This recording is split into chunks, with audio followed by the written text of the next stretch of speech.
Hello everyone, I am Bhumika Gohil and today I will present a feminist perspective on Orlando by Virginia Woolf.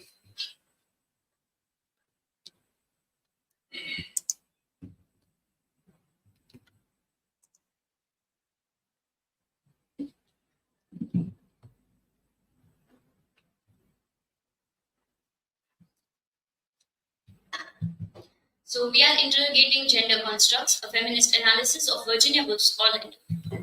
These are my academic information. So let us begin with the introduction of the author Virginia Woolf. She is a writer, essayist, and a feminist. Her notable works include Mrs. Dalloway, To the Lighthouse, Orlando, A Room of One's Own.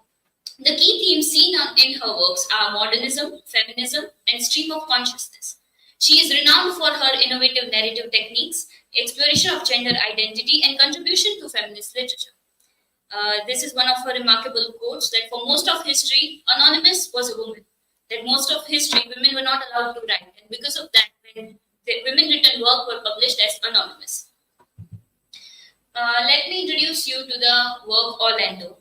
It is the genre of the novel is fantasy and satire, published in the year 1928. The setting is of several centuries, from Elizabethan era to the early 20th century.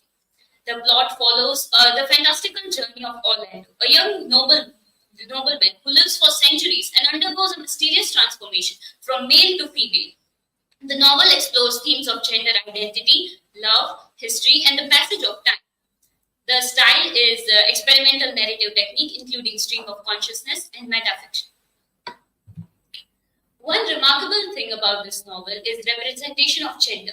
The gender switching protagonist, Orlando, subverts the gender norms. We see that even after changing from a man to woman, Orlando remains in the essence the same character, the same personality, the same traits.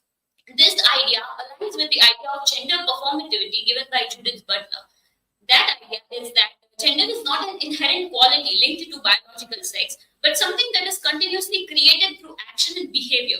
So, gender is most likely created by the society and through norms, and it is not inherited or towards a specific person.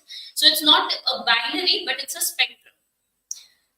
Through Orlando, we see Virginia Woolf is questioning and deconstructing the rigid gender roles imposed by the society. She also challenges gender roles through other characters. We see the character of Russian Princess Sasha. She lives in the Elizabethan time and comes early on in the novel. But she lives in a very restricted society. But we see that she has a masculine energy about her, and that is what makes her different than other women to Orlando at the first glance. And we see she's breaking the stereotypical gender roles. She is seen cross dressing. She lives her life out loud, we could say. She dances on the ice. She walks alone at night. And even in her relationship with Orlando, she possesses most control. She leaves him when she feels like it. So she is this breaking of stereotypical gender roles. Other than that, we have Archduke Harry. He was in love with Orlando, and when Orlando was a man. So because of that, Archduke had to disguise himself as Archduchess Henrietta. And through him, we see homosexuality and gender fluidity. And other than that, we see a strong critical approach to patriarchal society in Virginia Woolf's work. We see this through Orlando's gender change and the different treatment he gets from the society. We see how when he becomes a woman in his own estate, the servants treat him differently. This is seen in a passage from the novel.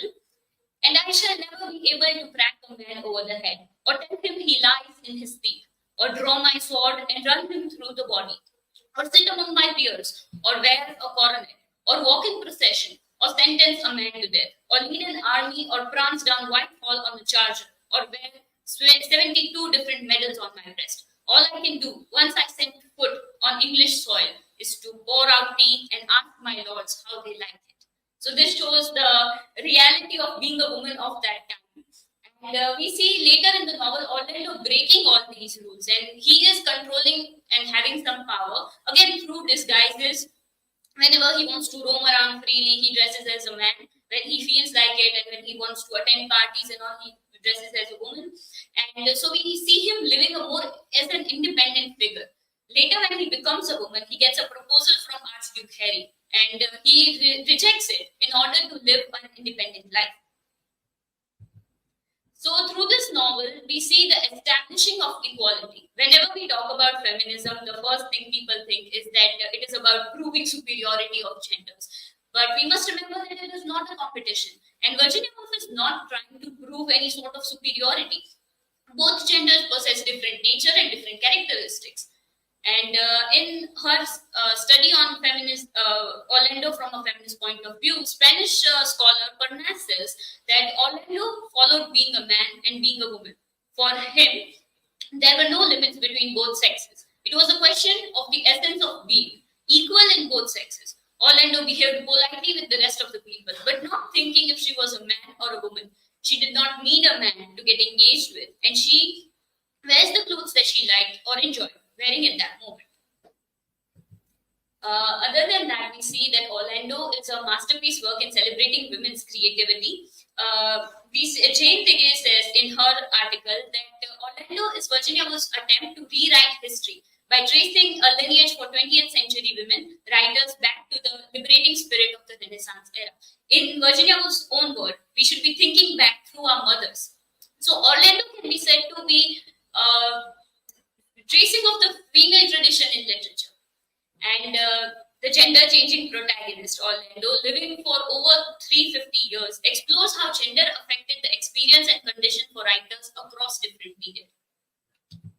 So, to conclude, we see that Orlando possesses many principles of feminism like gender inclusivity, social justice, and equality. The amplification of marginalized voice is also seen in Orlando. Orlando serves as a feminist text that challenges traditional gender norms, critiques the oppressive power structures, and reimagines history from a feminist perspective. The impact of Orlando is not limited to the literary sphere and influences perception of gender and identity on a broader societal context as well. These were my references, and thank you. Now for any questions.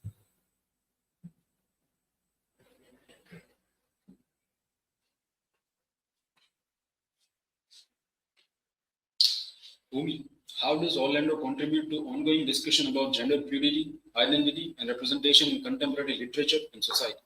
I think Orlando is a more progressive work when we see that in the time period it was written, and it should serve as an inspiration for today's contemporary writers and contemporary critics as well, that this was imagined in that time. So I would say it serves as an inspiration, and we must learn from it. Contemporary writers must learn from it.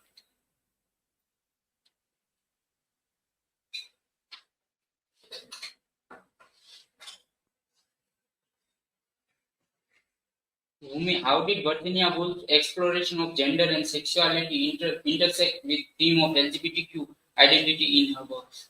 We see this through the characters of Orlando, and as well as I said, the Russian princess Sasha, the Archduke Harry and Henrietta, presenting himself as Henrietta. So through all these characters,